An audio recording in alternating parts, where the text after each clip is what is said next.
ચલો તો શરૂ કરીએ આપણે 55 પ્રશ્ન. તો તમને પ્રશ્નમાં કીધું છે મોલેક્યુલર ઓર્બિટલ થિયરી, એમાં O2+ અને O2- બે સ્પીસીસ છે. આ બે સ્પીસીસ વિશે તમારે કહેવાનું છે કે કયું વિધાન છે એ ખોટું વિધાન છે. બરાબર. તો પહેલા તો મોલેક્યુલર ઓર્બિટલ થિયરી એટલે કે ગુજરાતીમાં આણ્વીય કક્ષક ચિતાર. આણ્વીય કક્ષક ચિતાર આપણે કોને કહીશું? થોડું તમને આણ્વીય કક્ષક ચિતાર વિશે સમજાવ્યું. બરાબર. તો જ્યારે પરમાણુઓ એકબીજા સાથે સંમિશ્રણથી અણુની રચના કરે છે તો એ આમનો અણુ નથી બનતો. પરમાણુની અંદર એની કક્ષકો રહેલી હોય. પરમાણુની કક્ષક કઈ કઈ હોય? તો કે S કક્ષક હોય, P કક્ષક હોય, D કક્ષક. આ બધી શું છે? કક્ષક. તો આ કક્ષકો પણ સંમિશ્રણ થાય અને નવી કક્ષકો, જેને આપણે સંકર કક્ષક કહીશું, બરાબર, તો એવી સંકર કક્ષકોનું નિર્માણ થાય અને એટલે કે પરમાણુ કક્ષક હવે બનશે આણ્વીય કક્ષક. સંકરણ વિશે પછી જોઈશું, અત્યારે આપણે આણ્વીય કક્ષક વિચાર જોઈએ. તો કેવી રીતે આપણે આણ્વીય કક્ષક ચિતાર દોરીએ છીએ? તો માનો કે આપણી પાસે આની અંદર પ્રશ્નની અંદર શું આપેલું છે? ઓક્સિજન. તો આ બાજુ ઓક્સિજન પરમાણુ લઉં છું, આ બાજુ ઓક્સિજન પરમાણુ, અને આ બંને દ્વારા બને છે O2 અણુ. બરાબર. પરમાણુ પરમાણુ બે ઓક્સિજન પરમાણુ ભેગા થયા એટલે વચ્ચે O2 અણુ છે. તો આ અણુનો જે ચિતાર બનશે વચ્ચે એને કહેવાય આણ્વીય કક્ષક ચિતાર, મોલેક્યુલર ઓર્બિટલ ડાયાગ્રામ. ઓક્સિજન પરમાણુ, મને કહો તો ઓક્સિજન પરમાણુમાં કેટલા ઇલેક્ટ્રોન હોય? 8 ઇલેક્ટ્રોન, કારણ કે પરમાણુ ક્રમાંક કેટલો છે એનો? 8. હવે 8 ઇલેક્ટ્રોન આપણે આઉટબાઉ પોલી અને હુમના નિયમ મુજબ એમાં દાખલ કરવાના છે. તો ઓક્સિજનમાં તમને ખબર છે ઇલેક્ટ્રોન રચના કેવી રીતે આવશે? તો પહેલા આવશે 1s કક્ષક, પછી આવશે 2s કક્ષક, પછી આવશે 2p. કેટલી p કક્ષક હોય? 3. px, py અને pz.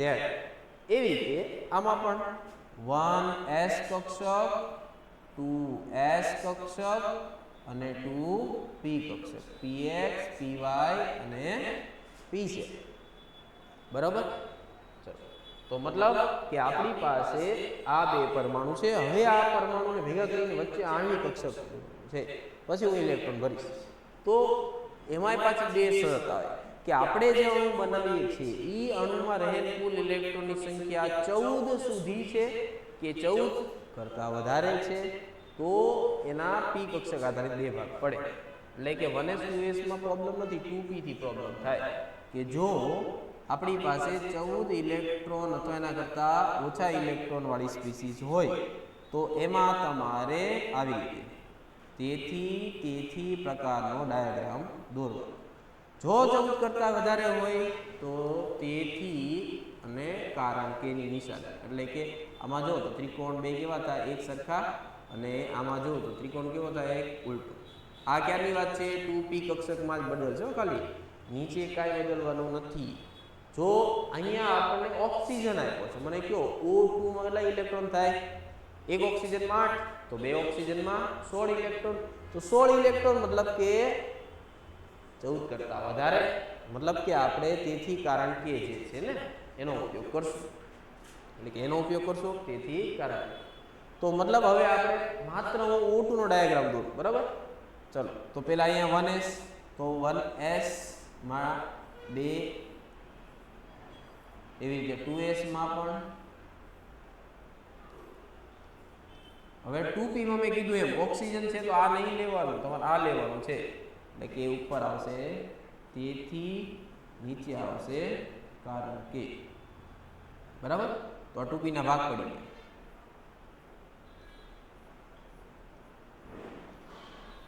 ચલો આ થઈ ગયું 1s 2s ને 2p. હવે આપણે શું કરશું? એમાં ઇલેક્ટ્રોન દાખલ કરીએ.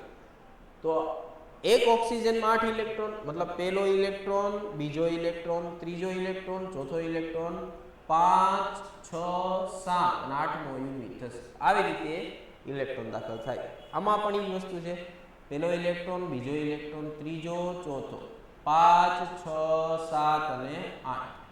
હવે આ 8 + 8 કેટલા થાય? 16. તો 16 ઇલેક્ટ્રોન આમાં ભરવાના.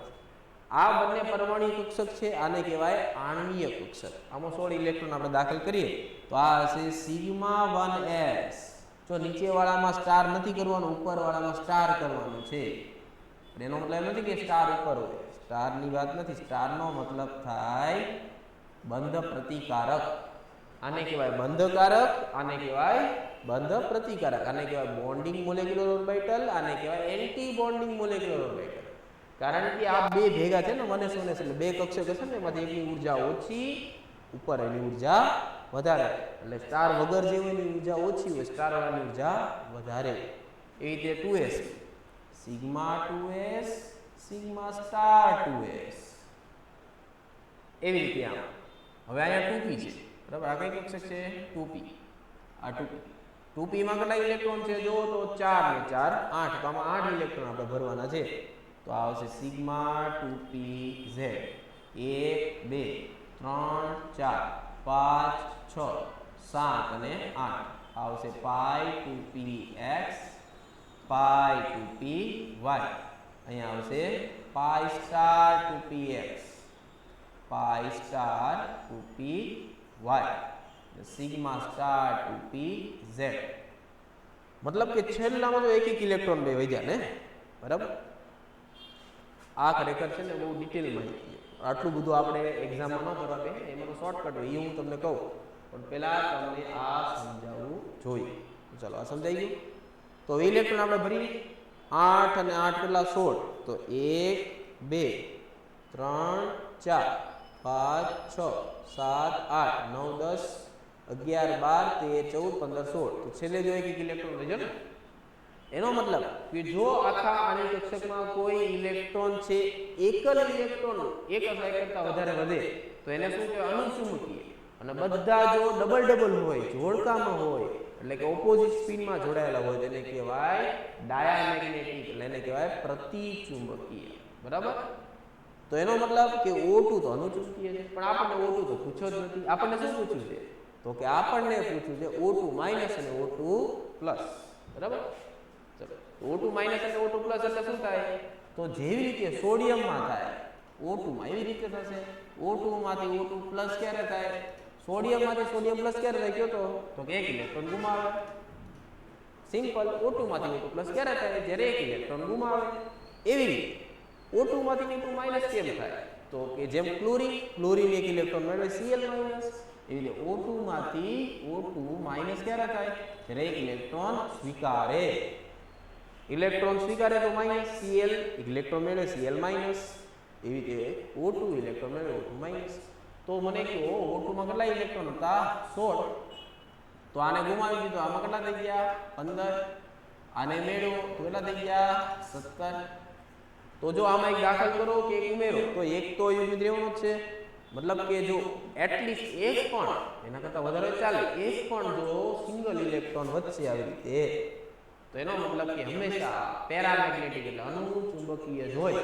એટલે કે બંને અનુચુંબકીય જ રહેશે. એ વિધાન 100% સાચું છે. બરાબર. તો જોઈએ આપણે હવે આટલું બધું ડિટેલમાં નથી આપણે જોયું, એટલે આપણે શું કરું છું, આનું શોર્ટ ટ્રીકમાં સોલ્વ કરશું. હું તમને શોર્ટ ટ્રીક આપી દઉં. બરાબર. એક તો ખબર પડી તમને અનુચુંબકી ને પ્રતિચુંબકીની. બરાબર. તો એક તો ખબર પડી ગઈ કે બંને કેવા છે? તો કે પેરામેગ્નેટિક અનુચુંબકીય. એટલે કે સાચું. ખરેખર ખોટું પૂછ્યું છે. હા, ખોટું દા થઈ ગયું કે એક અનુચુંબકી છે એક પ્રતિચુંબકીય, એટલે આ ખોટું થઈ ગયું ને. પેલા બે જોઈ લો. હવે કોણ વધારે થાય છે, કોણ ઓછો થાય, કોની બંધ લંબાઈ વધારે, કોનો બંધ ક્રમાંક વધારે, એ કેમ શીખવું? તો હાવ શોર્ટકટ આપણે સિમ્પલ ટ્રીક છે. આવી રીતે એક ડુંગર દોર નાખવાનો. આ ડુંગરની ટોચ ઉપર તમારે 14 ઇલેક્ટ્રોન મૂકી દેવાના છે. બરાબર. 1 2 3 4. જો આને 14નો ડુંગર કહેવાય. આ બધા માટે કામ લાગશે. તમારે શું કરવાનું? મતલબ એવું જરૂરી નથી ખાલી H2 CO પ્લસ, ઓઝોનમાં 3 હોય તો પ્રોબ્લેમ થાય. 2 NO plus, CO plus, Cl2 F2 minus, આવા બધા O2 પ્લસ O2 માઇનસ. તો ખાલી ઇલેક્ટ્રોન ગણવાના, તત્વો ઉપર નહીં, ખાલી ઇલેક્ટ્રોન ઉપર ખબર પડી જશે.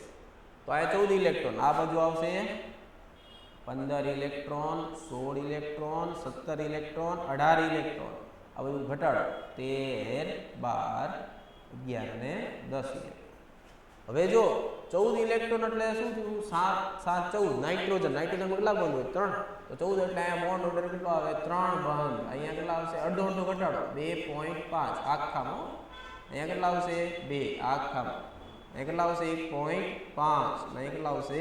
1. આ જે લખ્યા ને એ બધા મેં લખ્યા છે બંધ ક્રમાંક. બંધ ક્રમાંક, બોન્ડ ઓર્ડર. તો બંધ ક્રમાંક અને બંધ લંબાઈ આ એકબીજાથી કેવા છે? વ્યસ્ત. અને સ્થાયી કોણ હોય? તો કોણ સ્થાયી હોય? જેમાં વધારે બંધ હોય, વધારે મજબૂતાઈ જોડાયેલા હોય, વધારે સ્થાયી હોય. તો સ્થાયી કોણ વધારે? તો કે બંધ ક્રમાંક ચલે છે સ્થાયિકા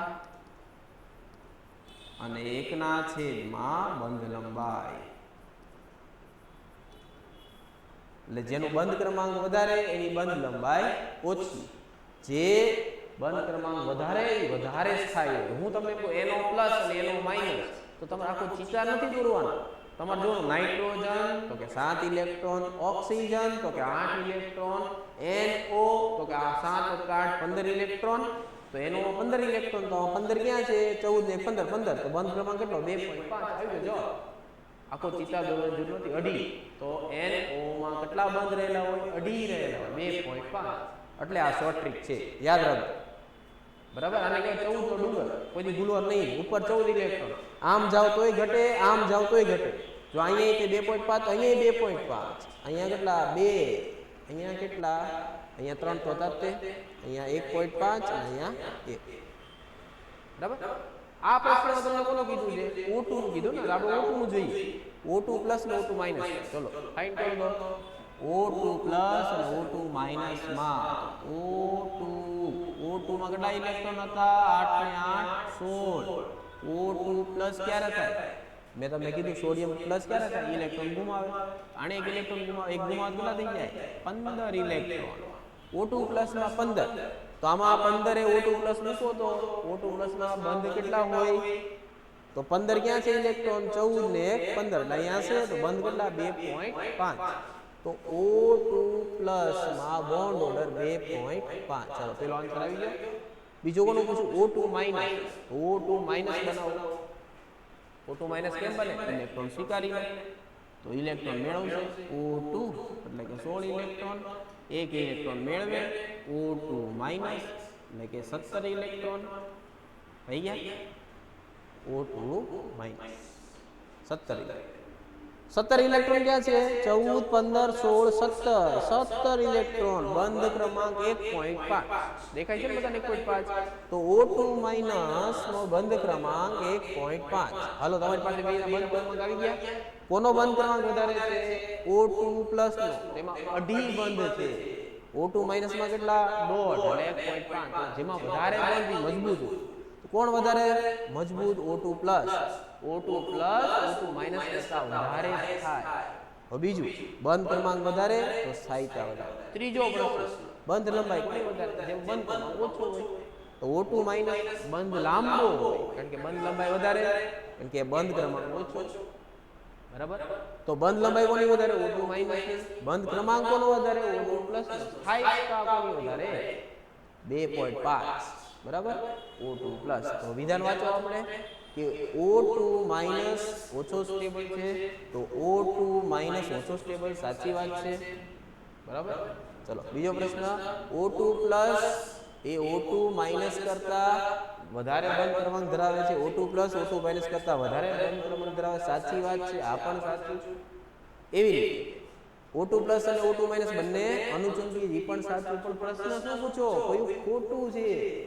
3 જવાબ ન હોય. નીટની એક્ઝામ એક જ હશે. આ 3 સાચા છે. તો જો એક અનુચુંબી, એક પ્રતિચુંબી, એટલે ખોટું જો ને. આન્સર આવશે સી. બરાબર. આને કહેવાય આણ્વિક ચિત્ર. એટલે છે ને તમે આ એક શોર્ટ ટ્રીક છે ને લખી નાખો. 14 નો એક ડુંગર દોરવાનો, વચ્ચે આમ લાઈન કરી 15 16 17 18 આ બધું 13 12 11 3 2.5 2 1.5 1 0.5. આ ખાસ આટલું યાદ રાખો. જરૂરી નથી CO આપે. હવે હું તમને એમ કહું, ચલો તમે CO માટે ટ્રાય કરો, CO પ્લસ માટે ટ્રાય કરો. તો CO કાર્બનમાં કેટલા 6, ઓક્સિજનમાં કેટલા 8, 8 ને 6 તોય 14. તો CO માં બંધ કેટલા હોય 14, 14 એટલે 3. સીધો આન્સર આવ્યો સર. કાર્બન અને ઓક્સિજન વચ્ચે 3 બંધ હોય. આમાં કાંઈ આપણે યાદ નથી રાખવાનું, પણ એટલું યાદ રાખો. CO પ્લસ માં કેટલા હોય એના કરતા અઘરો પ્રશ્ન. તો કાર્બનમાં 6, ઓક્સિજનમાં 8, 8 ને 14 પ્લસ એટલે એક ગુમાવે એટલે થાય 15. 16 પ્લસ એટલે થાય એક ગુમાવે 15 થઈ જાય ને. તો 15 ક્યાં છે અહીંયા? તો 2.5. તો CO પ્લસમાં બંધ ક્રમાંક 2.5 આવડી ગયું. સીધો ક્વેશ્ચન આવશે જ તે કેમિકલ બોન્ડિંગમાં આવશે જ. લગાવી બાકી તમે ક્લાસ નોટ શેર કરશો એમાંથી તમે લખી લેજો શાંતિથી. અત્યારે ખાલી આ આટલું યાદ રાખવાનું છે. તો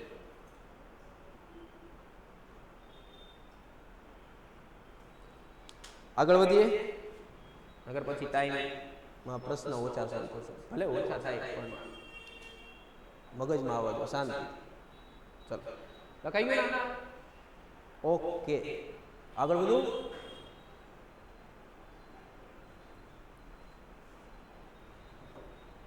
હવે ચિત્ર બદલાય. હવે આવી ગયું રેડોક્સ સંતુલન. રેડોક્સ સંતુલન.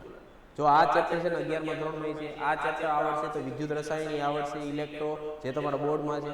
તમારા બોર્ડમાં જ્યારે તમારા પ્રેક્ટિકલ એક્ઝામ હશે ત્યારે પહેલો જ પ્રેક્ટિકલ છે આપેલ રેડોક્સ પ્રક્રિયાને બેલેન્સ કરવાનું. બરાબર, પહેલો પ્રેક્ટિકલ છે. અને બે જ પ્રેક્ટિકલ તમારે આવે, એક ઓક્ઝેલિક એસિડ વાળો અને ફેરાસોનિક સલ્ફેટ. આ છે ઓક્ઝેલિક એસિડ વાળો. એટલે તમારા પ્રેક્ટિકલ એક્ઝામમાં બી આ પૂછાવાનું છે, તમારા નીટના પેપરમાં બી છે, જેઈમાં તો છે જ તે, બોર્ડમાં બી છે, પ્રેક્ટિકલમાં છે. હવે આ છે રેડોક્સ સંતુલન. રેડોક્સ સંતુલન તમે ઘણી બધી મેથડથી કરી શકો, પણ એવી જ મેથડથી આપણે સંતુલિત કરશું જે બધી જ જગ્યાએ સમાન કામ કરે. એવું નહીં કે ક્યારેક ક્યારેક કોકમાં કામ ન કરે, ક્યારેક ક્યારેક કોકને ઓક્સિડેશન આંક ન આવડે તો પછી પ્રોબ્લેમ થાય. તો આ એવી મેથડ છે, હું એવી મેથડ વાપરીશ કે જેમાં આપણે ઓક્સિડેશન આંક તમને ન આવડે મેળવતા, કે Mn ઉપર +2 થાય, કે આની અંદર Mn ઉપર +7 થાય, માનો કે ઓક્સિડેશન આંક નથી મળતો તો પણ તમને આવડી જશે. ખાલી 4-5 નિયમ છે. 5 નિયમ યાદ રાખો, ક્રમ લખજો. બરાબર, 5 નિયમ. તો આપણે સંતુલિત કરવી, આપણે આન્સર સામે જોવાનો, ઓટોમેટિક બેલેન્સ થઈ જશે, તમને ખબર પડી જશે. નિયમ નંબર 1, પહેલું પ્રક્રિયા સામે જોવાનું. આપણે શું કરવાનું? પહેલા પ્રક્રિયાના બે ભાગ કરવાના છે. કેવી રીતે ભાગ કરવાના છે? તો કે જે તત્વ જે છે સમાન હોય ડાબી બાજુ, એવું જ તત્વ સમાન હોય જમણી બાજુ, બેને પકડવા. તો જો આ બાજુ પેલું કોણ છે? MnO4-, આ બાજુ લાઈન ઉપર MnO4-, આ બાજુ કોણ છે? Mn મતલબ કે MnO4- માંથી બનશે Mn+2. આ તમને આપે. ચલો પેલો ભાગ બની ગયો. બીજો તત્વ કયો છે? તો બીજું છે કાર્બન. તો જો C2O4- 2 માંથી CO2, તો બીજું બને છે C2O4- 2 માંથી CO2. તો પહેલું કામ કરવાનું, પ્રક્રિયાના બે ભાગ કરી દે. સરખા રાખવાના. Mn વાળા રાખવાના, કાર્બન વાળા રાખવાના. પાણી ઓટોમેટિક આવી જશે, H+ ઓટોમેટિક આવી જશે. તમે વિચારામાં પાણી હતું, H2O હતું, ક્યાં બધું આવી જશે. મૂંઝાવ, ઓટોમેટિક બેલેન્સ થઈ જાય એટલે આવી જશે. ચલો હવે પહેલો નિયમ ભાગ પાડી દીધા. બીજો નિયમ, કેન્દ્રસ્થ પરમાણુ બે બાજુ એક સરખા કરવાના છે. તો આ બાજુ જો Mn કેટલા છે? 1. આ બાજુ Mn કેટલા છે? 1. તો બે બાજુ સરખા જ છે, કઈ જરૂર જ નથી. પણ એવું જરૂર નથી કે સરખા હોય. આમાં સરખા છે ને. આ બાજુ જુઓ તો કાર્બન કેટલા દેખાય છે? 2. આ બાજુ કાર્બન કેટલા છે? 1. તો કોને ગુણવું પડશે? આને કેટલા વડે ગુણવું પડશે? 2 વડે. તો આને 2 વડે આપણે ગુણીએ તો જો હવે 2 કાર્બન થઈ ગયા. 2 કાર્બન. પેલું કામ બેને ભાગ પાડવાનું, બીજું કામ બેના પરમાણુ સરખા કરવાના. જે બાજુ ઓછા હોય એ ગુણી નાખો, થઈ ગયા સરખા. ચલો નિયમ લખાઈ ગયો. બીજો નિયમ શું લખ્યો? બંને બાજુ પરમાણુને સંતુલિત કરો, સમાન કરો. બરાબર. હવે આવે ત્રીજો. હવે ઓક્સિજનનો વારો, ત્રીજા નિયમમાં ઓક્સિજન જોવાના. તો આ બાજુ તો કઈ બાજુ ઓક્સિજન છે? તો કે આ બાજુ કેટલા ઓક્સિજન દેખાય છે? તો કે 4. તો 4 ઓક્સિજન છે, આ બાજુ નથી ને. ઘણીવાર બે બાજુ હોય, તો જે બાજુ વધારે હોય જે બાજુ ઓછા હોય, આપણે શું બે બાજુ હરખા ઓક્સિજન હોવા જોઈએ. તો જેટલા ઓક્સિજન ઘટે એટલા પાણીના અણુ ઉમેરવાના છે. યાદ રાખજો, લખો એટલે લખો. ત્રીજો સ્ટેપ, ઓક્સિજન બેલેન્સ કરવા H2O ઉમેરવા. ઓક્સિજન બેલેન્સ કરવા H2O ઉમેરવા. તો અહીંયા કેટલા ઓક્સિજન છે? 4. તો આ બાજુ કેટલા પાણીના અણુ ઉમેરશું? 4. તો અહીંયા આવશે +4 H2O. Simple logic. જેટલા ઓક્સિજન એટલા પાણીના અણુ તમારે સામે ઉમેરવાના. જો ઓક્સિજન 4, આમાં ઓક્સિજન 4, ઓક્સિજન થઈ ગયા બેલેન્સ. આમાં જોશું આપણે ઓક્સિજન, આમાં ઓક્સિજન કેટલા છે? 4. આમાં જો તો 2 × 2 એમાં 4. તો પહેલેથી બેલેન્સ જ થઈ ગયેલા છે, તો ઉમેરવાની જરૂર નથી. ચાલો હાલો, ત્રીજું સ્ટેપ પૂરું થઈ ગયું ઓક્સિજનનું.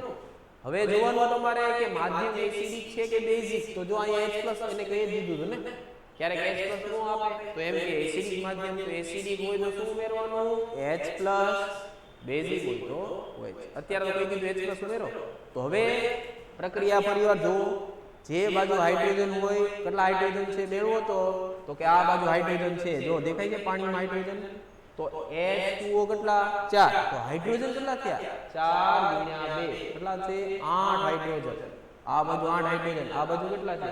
કાઈ નથી, મતલબ કે 8 ઘટે ને. તો આ બાજુ 8 હાઇડ્રોજન ઉમેરવાના. પણ કેવી રીતે? H+ એટલે હાઇડ્રોજન. તો આ બાજુ ઉમેરો 8H+. તો ચોથું સ્ટેપ લખો તમે, હાઇડ્રોજન બેલેન્સ કરવા H+ ઉમેરવા. હાઇડ્રોજન બેલેન્સ કરવા H+ ઉમેરવા. પાણી ક્યારે? ઓક્સિજન માટે. H+ ક્યારે? હાઇડ્રોજન માટે. તો હાઇડ્રોજન બેલેન્સ કરવા H+ ઉમેર્યા. ચલો આમાં તો બેલેન્સ છે, જરૂર જ નથી. ચલો હવે આવે ઇલેક્ટ્રોનનો વારો, છેલ્લું. હવે આ ઇલેક્ટ્રોન ઉમેરવાના છે. કઈ બાજુ ઉમેરવા કેમ ખબર પડે? તો પહેલા કુલ આ બાજુ વીજભાર ગોતો, કુલ જમણી બાજુ વીજભાર ગોતો. બે બાજુ વીજભાર કુલ છે, એમાં કેટલો ફેરફાર છે? જે બાજુ વધારે હોય ને વીજભાર એ બાજુ ઇલેક્ટ્રોન ઉમેરવાના. માનો કે આ 0 છે, આ બાજુ +5 છે, તો આને આમ ઘટાડીને 0 0 કરી દેવાનું.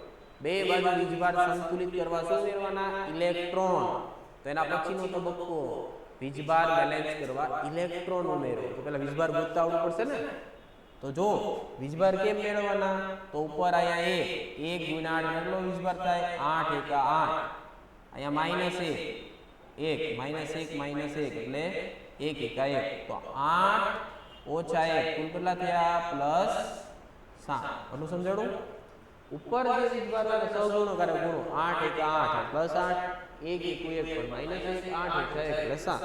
ઓકે, એવી જ રીતે આવે 1 2 × 2. અહીંયા કાંઈ ન હોય તો 0.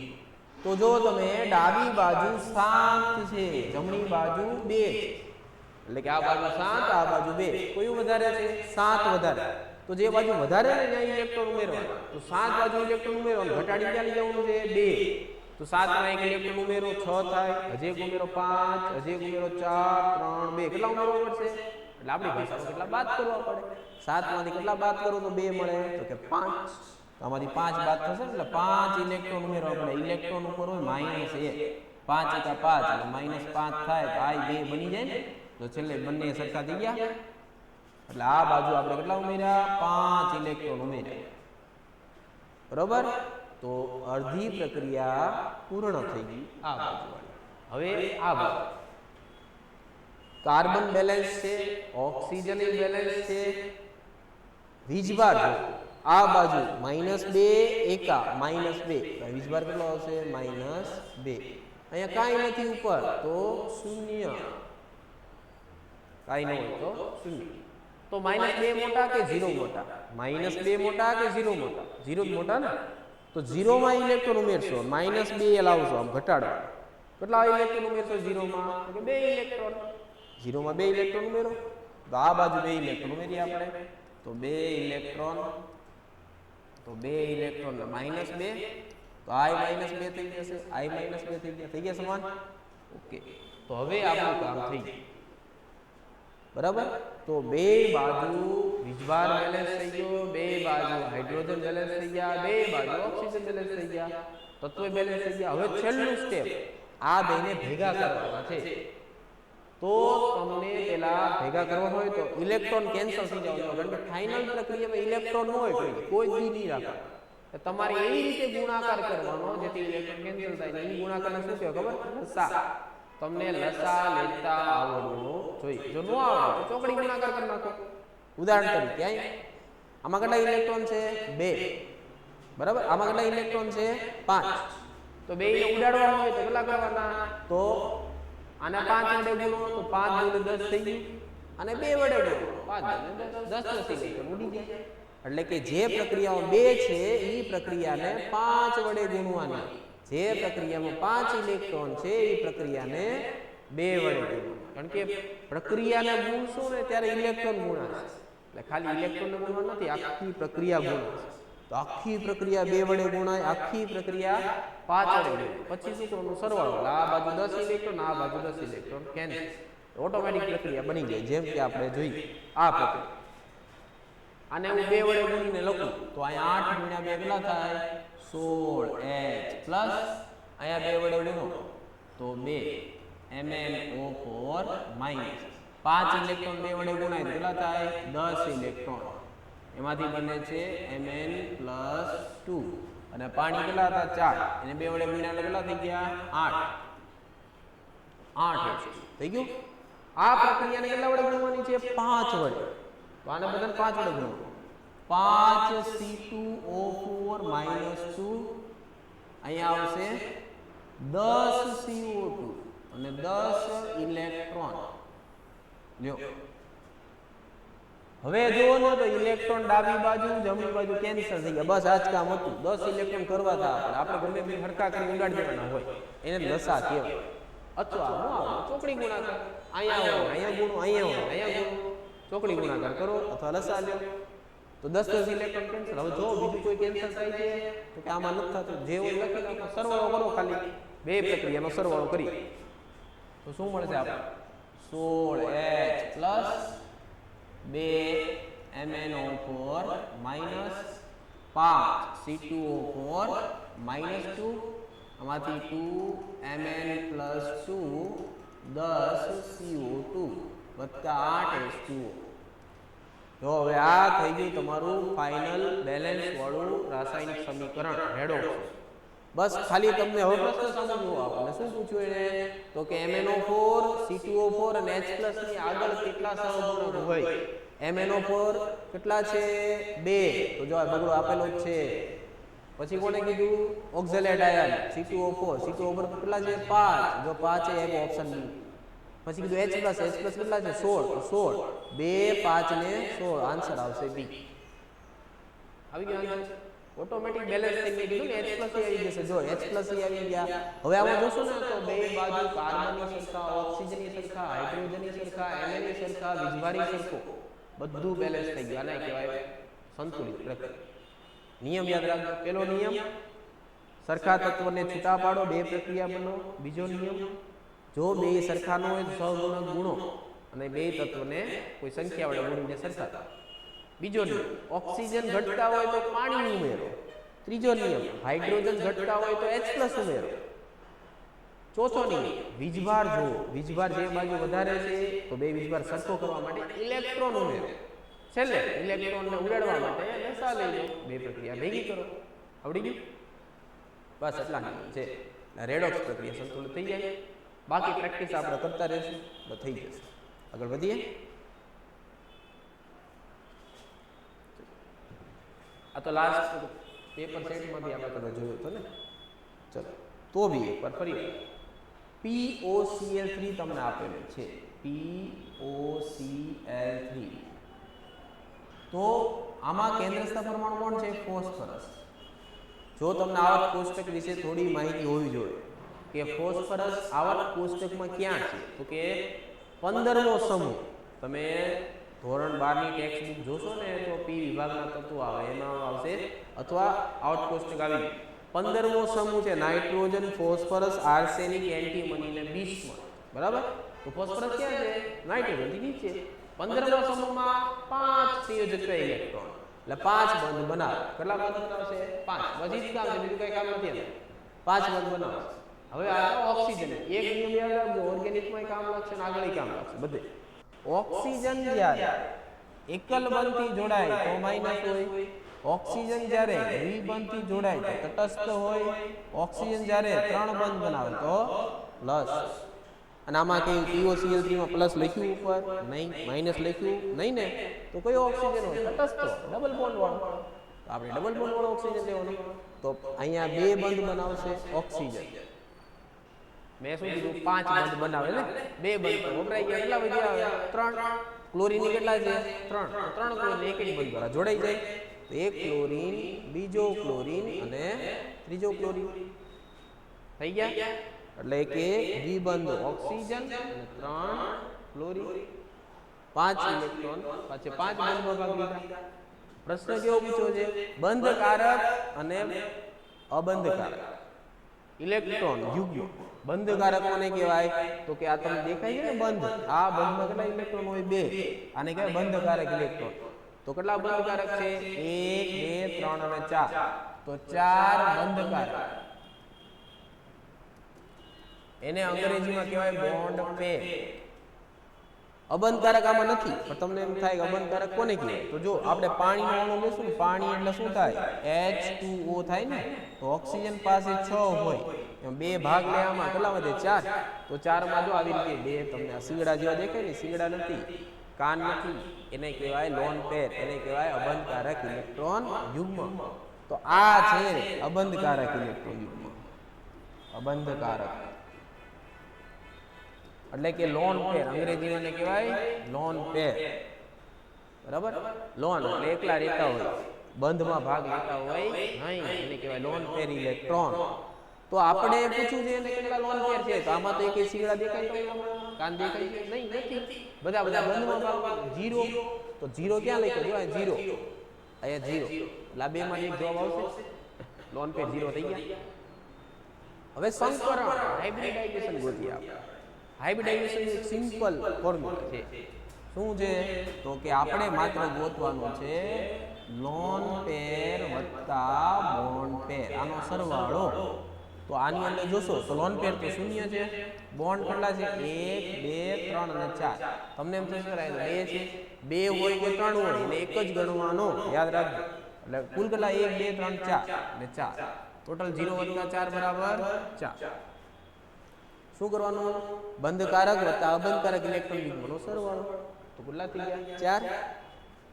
તો જ્યારે સરવાળો એનો 2 થતો હોય, મતલબ એક S કક્ષક ને એક P કક્ષક ભાગ લેતી હોય, સરવાળો 3 થાય તો એક S કક્ષક અને 2 P કક્ષક, સરવાળો 4. એક S કક્ષક અને 3 P કક્ષક, સરવાળો 5. હવે P કક્ષક કેટલી હોય તો ખબર ને? Px, Py ને Pz 3 જ હોય, P4 કોઈ ન કરતા. બરાબર? P એટલે કક્ષક છે, MP4 નથી. આ 5 એટલે શું થાય? sp3. 4 થઈ ગઈ. તો P પછી કોણ આવે? D. ઓકે, ચલો. તો મને કયો સરવાળો કેટલો થયો આપણો? 4. મતલબ સંકરણ કેટલું? sp3. સંકરણ sp2. આ ખોટું, આ ખોટું. સંકરણ sp ખોટું, સંકરણ sp3. આન્સર આવશે C. આવડી ગયું ને?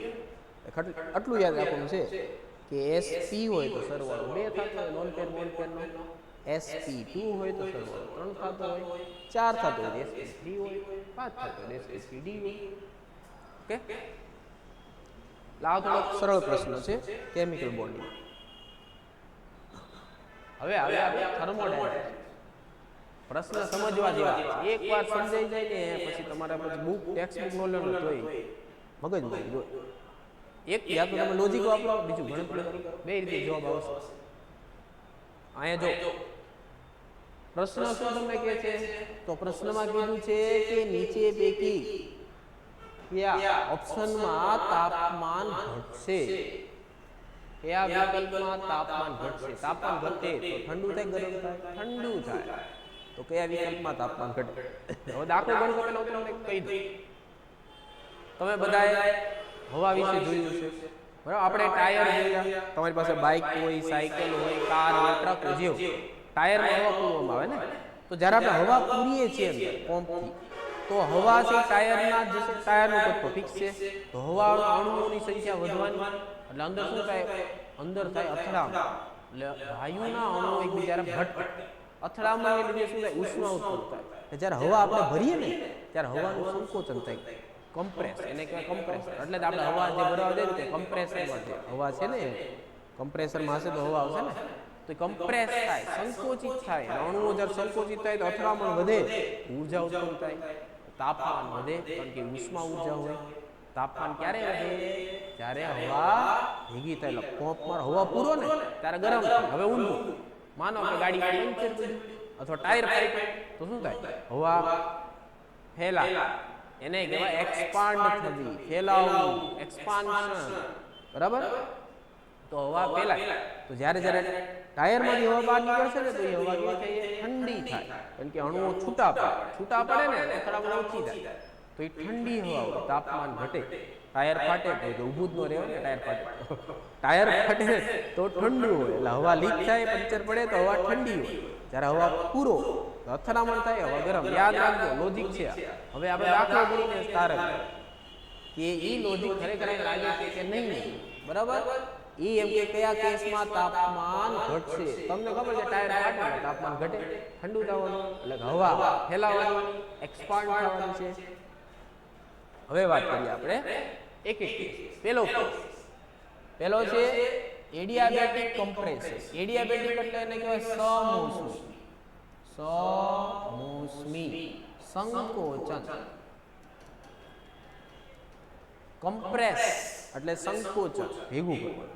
સમોષ્મી, હવે સમોષ્મી કહેવાય કોને? તો માનો કે એક પાત્ર છે,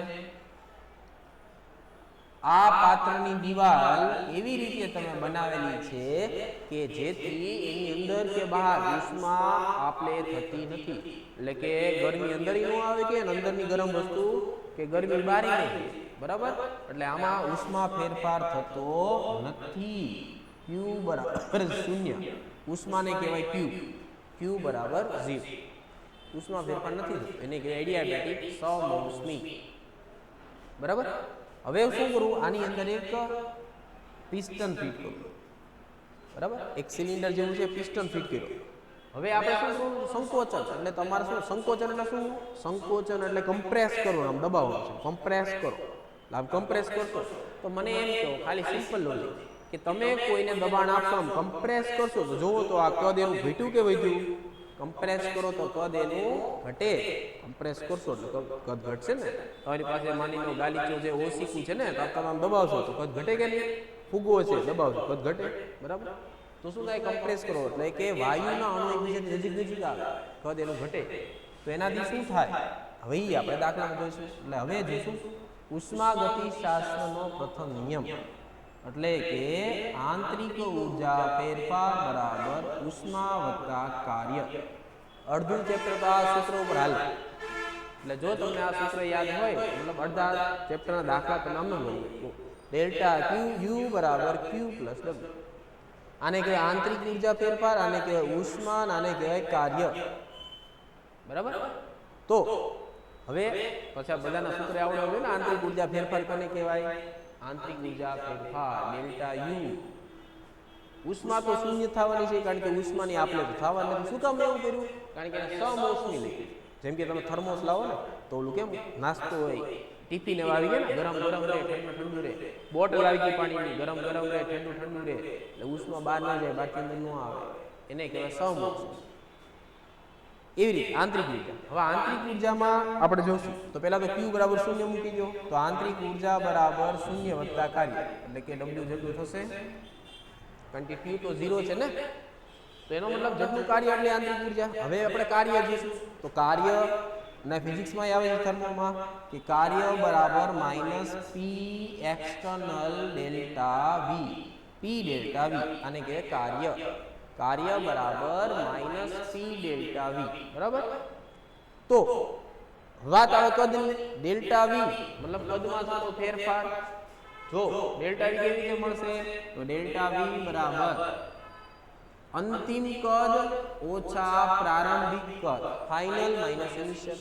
તો મને કહ્યું આપણે જ્યારે કમ્પ્રેસ કરીએ છીએ તો પેલા કદ મોટું હતું, જ્યારે તમે કમ્પ્રેસ કરો તો કદ કેવું થઈ ગયું નાનું, તો કદ ઘટી ગયું, ફાઇનલ ઓછું થઈ ગયું ને, એટલે કે વી ફાઇનલ વી ઇનિશિયલ કરતા નાનું થઈ જાય. તો ડેલ્ટા વી કેવું મળે ઋણ.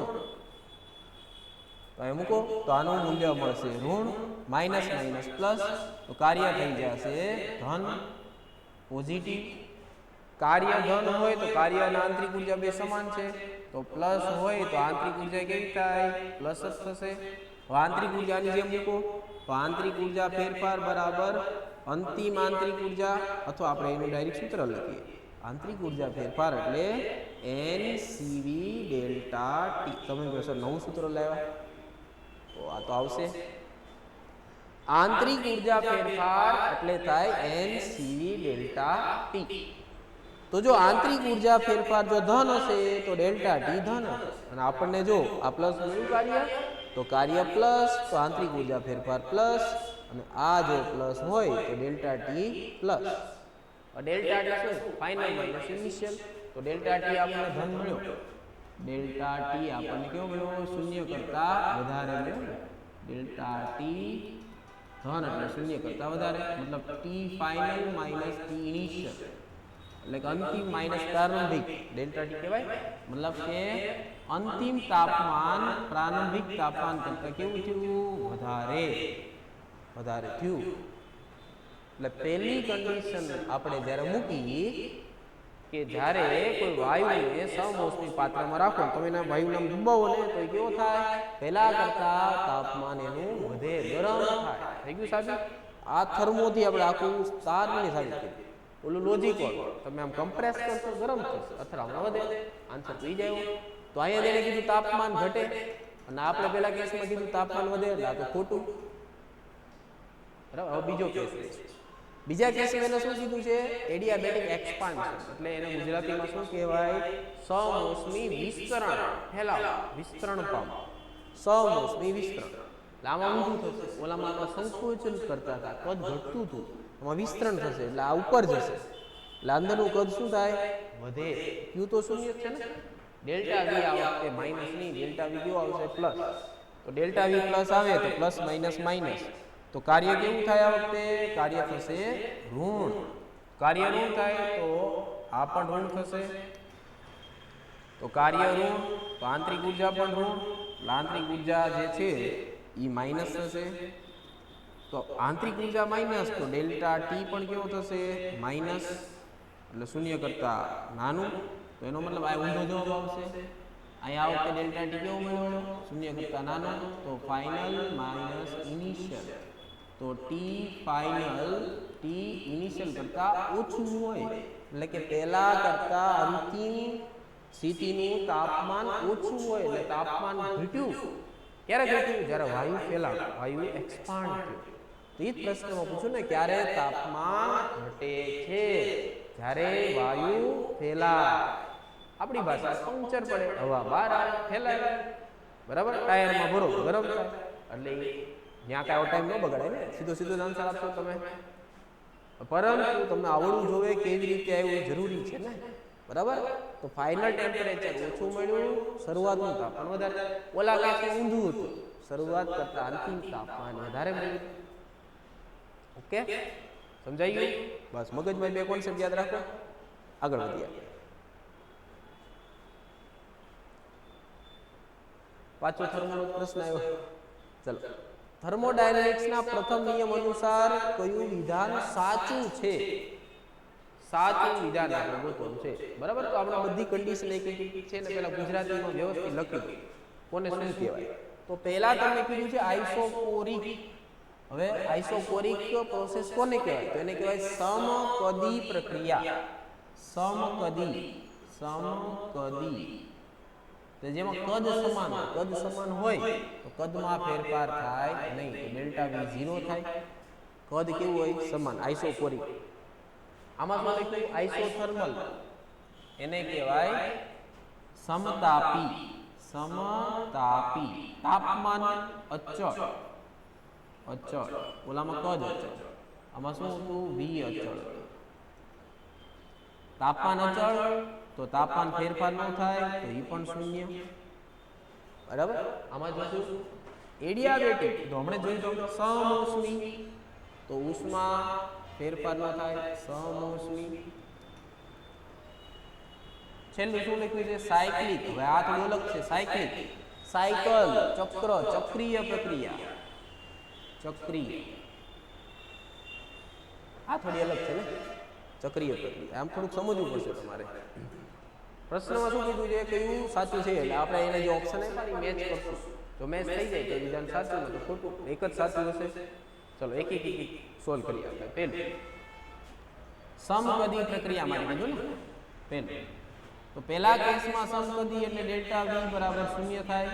તો મને કહો કાર્યનું સૂત્ર શું થાય minus P external delta V થાય કે નહીં. તો તમને ખબર છે કે આ કેસમાં ડેલ્ટા વી કેટલો લેવાનો શૂન્ય. તો 0 મૂકો ગુણાકાર 0 તો કાર્ય કેટલું થાય શૂન્ય. ઉષ્માગતિ શાસ્ત્રનો પ્રથમ નિયમ બોલો ડેલ્ટા યુ બરાબર ક્યુ પ્લસ ડબલ્યુ. ચલો તો કાર્યની મૂલ્ય શૂન્ય મૂકીએ તો આ શૂન્ય મૂકો તો આન્સર આવે ડેલ્ટા યુ બરાબર ક્યુ. તો ડેલ્ટા યુ બરાબર ક્યુ લખ્યું છે ને નહીં માઇનસ ક્યુ લખ્યું એટલે આ છે ખોટું. કે માઇનસ લખ્યું ને ખરેખર બે પ્લસ આ બે માઇનસ આ તો પેલું ખોટું થાય. ઓકે ચલો બીજો ઓપ્શન સમોષ્મી વાળો. સમોષ્મી આપણે ચેક કરીએ. સમોષ્મી માટે શું લેવાનું ક્યુ બરાબર શૂન્ય. તો આમાં કિંમત મૂકો તો ક્યુ બરાબર શૂન્ય તો મૂકો તો આ 0 થઈ જાય તો ડેલ્ટા યુ બરાબર થાય ડબલ્યુ. તો ડેલ્ટા યુ બરાબર ડબલ્યુ લખ્યું એને નહીં માઇનસ આ એક ખોટું.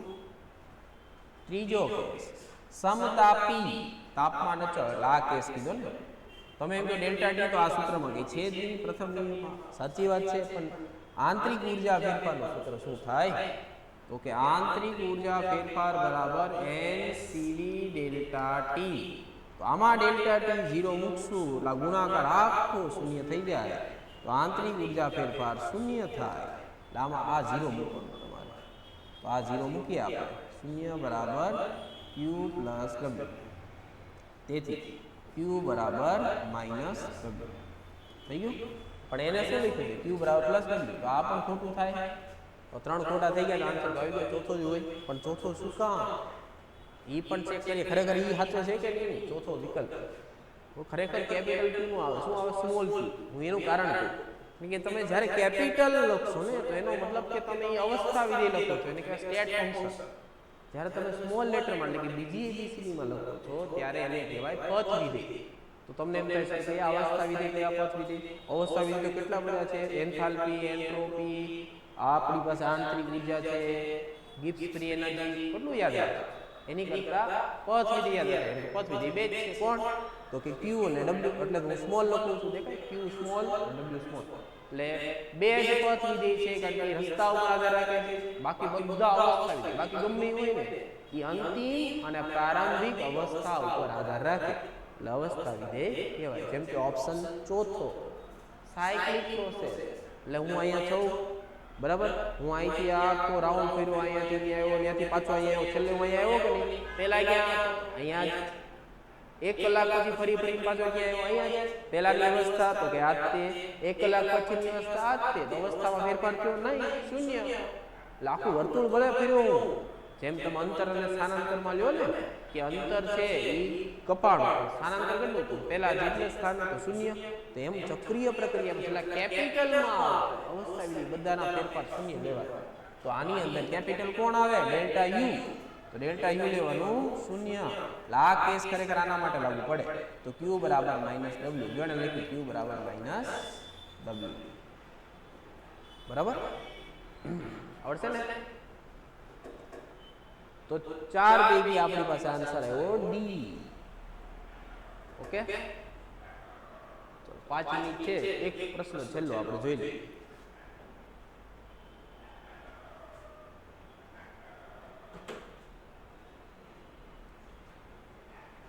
આ પણ થર્મોડાયનેમિક્સમાં છે.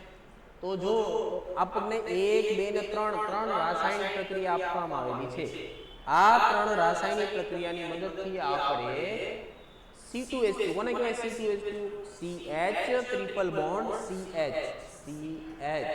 એક બે ને ત્રણ CH બોલો તો આનું નામ શું થાય આને કહેવાય ઇથાઇન આને કહેવાય એસિટિલીન ઓક્સી એસિટિલીન જો નામ સાંભળ્યું વેલ્ડિંગ માટે વપરાય વેલ્ડિંગ એટલે ખબર ને ઓક્સિજન એસિટિલીન બેની જોત બરાબર ગેસ વેલ્ડિંગ જેને કહેવાય તો આ છે એસિટિલીન એને કહેવાય ઇથાઇન હવે આપણે મેળવવાનું શું છે તો કે પ્રમાણિત સર્જન એન્થાલ્પી તો એની વ્યાખ્યા જો વાંચી હોય તો નો વાંચી તો યાદ રાખો બોલો પ્રામાણિક સર્જન એન્થાલ્પી કોને કહેવાય સર્જન એટલે શું થાય કે બનાવવાનું છે આપણે કોને બનાવવાનું છે C2H2 નિયમ શું છે પ્રમાણિક સર્જન એન્થાલ્પીની વ્યાખ્યા તો કે સ્થાયી તત્વીય સ્વરૂપમાંથી 1 મોલ પદાર્થનું નિર્માણ કરવું સ્થાયી તત્વીય સ્વરૂપ સ્ટેબલ એલિમેન્ટલ સ્ટેટમાંથી 1 મોલ પદાર્થનું નિર્માણ કરવું પદાર્થ કોણ બનાવવાનો છે C2H2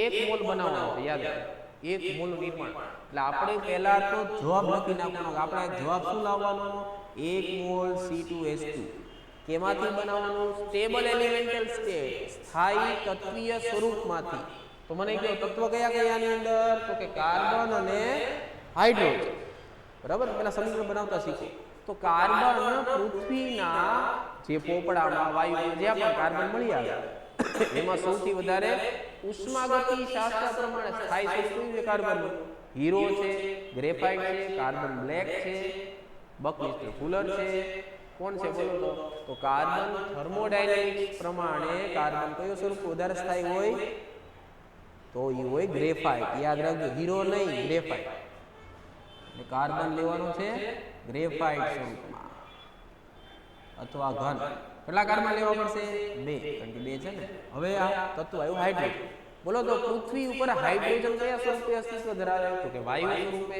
એટલે એને કહેવાય સ્થાયી તત્વી સ્વરૂપ એટલે H2 H માં નહીં કેમાં H2 ગેસ એટલે વાયુ તો પેલા પ્રશ્ન સમજો કે આપણે બનાવવાનું શું છે આપણે આ બનાવવાનું છે આને કહેવાય પ્રમાણિત સર્જન એન્થાલ્પી જો સ્થાયી તત્વીય સ્વરૂપમાંથી 1 મોલ C2H2 નું નિર્માણ કરવું આને કહેવાય સ્ટાન્ડર્ડ ફોર્મેશન એન્થાલ્પી પ્રમાણિત સર્જન એન્થાલ્પી સ્ટાન્ડર્ડ એટલે પ્રમાણ હવે ગણિત બરાબર કેટલું ગણિત આવડે આપણને 3 સમીકરણ હું તમને આપું આ 3 સમીકરણને તોડવું મોડવું મરોડવું સરવાળો બાદબાકી ફેરવો ગુણાકાર ભાગાકાર આપણે આ સમીકરણ લાવવાનું છે જેમ તમને આવડે બરાબર હવે ઈ ટ્રીક કહી દો તમને કેવી રીતે બનાવવું તો જોઈ લો પેલા કે આ બાજુ કાર્બન કઈ બાજુ છે ડાબી બાજુ ને તો આ સમીકરણમાં કાર્બન દેખાય છે જો તો જોઈ રહ્યા કાર્બન દેખાય 2 કાર્બન ડાબી બાજુ છે આ નામ રાખો ચલો હાઇડ્રોજન જોઈએ છે કઈ બાજુ છે ડાબી બાજુ આમાં ક્યાં હાઇડ્રોજન છે અહીંયા 2 છે એમનો રહેવા દો આમાં જો તો C2H2 જમણી બાજુ છે તો જમણી બાજુ C2H2 આમાં ક્યાં છે અહીંયા ડાબી બાજુ છે ને તો છેલ્લાને ફેરવવું પડશે તો છેલ્લાને હું આમ ફેરવી દઉં ટ્વિસ્ટ તો પ્રક્રિયાને જ્યારે ઉલટાવવામાં આવે તો એન્થાલ્પી માઈનસ હોય તો પ્લસ કરવાની પ્લસ હોય તો માઈનસ બાકી બંને આમ રહેવા દો આને કે ઉલટાવી દો પ્રક્રિયાને ઉલટાનો ત્રણેયનો સરવાળો કરો જો હું બનાવું ઓટોમેટિક આન્સર આવી જ જવો જો બરાબર ચલો પેલું આમ લખી નાખો પહેલી પ્રક્રિયા કઈ છે તો પહેલામાં છે 2 કાર્બન વત્તા 2 ઓક્સિજન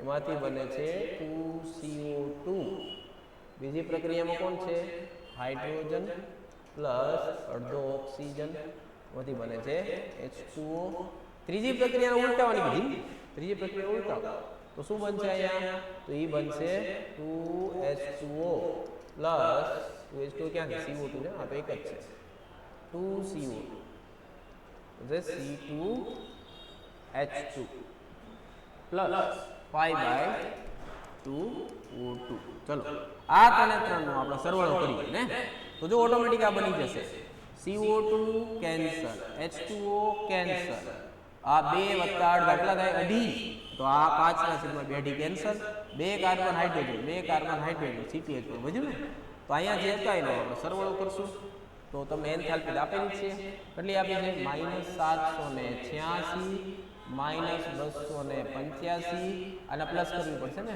1297 કરો હલો સરવાળો બાદબાકી તો સિમ્પલ વસ્તુ છે 700 800 900 1000 આના કરતા ઓછું આવશે પ્લસમાં જવાબ આવશે થોડો વધારે આવશે આનો ઓછો આવશે પ્લસમાં એક જ છે ને 224 પ્લસ 224 કિલો આવી ગયો બરાબર ઓકે ભલે આપણે કેટલા જોયા છે 60 બરાબર પ્રશ્ન ઓછા છે પરંતુ થિયરી મહત્વની છે એકવાર તમે સમજો વ્યવસ્થિત શીખ આવી રીતે રાસાયણિક પ્રક્રિયાની મદદથી સર્જન એન્થાલ્પી કેવી રીતે બનાવે બરાબર તો સ્ટેબલ એલિમેન્ટલ સ્થાયી તત્વીય સ્વરૂપ પહેલા નિર્માણ કરવાનું પછી આ સમીકરણ આપ્યા હોય એ સમીકરણ મૂકવાના ઘણાને ફેરવવા પડે તો પ્લસ હોય તો માઇનસ માઇનસ હોય તો પ્લસ ઘણાને એની અસર ગુણવા પડે તો આ ગુણવાનું ઘણાને 2 વડે ગુણવાય પડે તો સામે એન્થાલ્પીને 2 વડે ગુણવાની પછી છેલ્લે ભેગા કરો એટલે બધાનો સરવાળો કે બાદબાકી થઈ જાય પ્લસ વાળાનો સરવાળો માઇનસ વાળાનો બાદબાકી છેલ્લે જે મળે એ આની ઉર્જા મળે એની એન્થાલ્પી આપણને મળી +224 ઓકે બરાબર 6 વાગી ગયા છે તો સમય થઈ ગયો છે મળશું આપણે નેક્સ્ટ સેશનમાં. Thank you.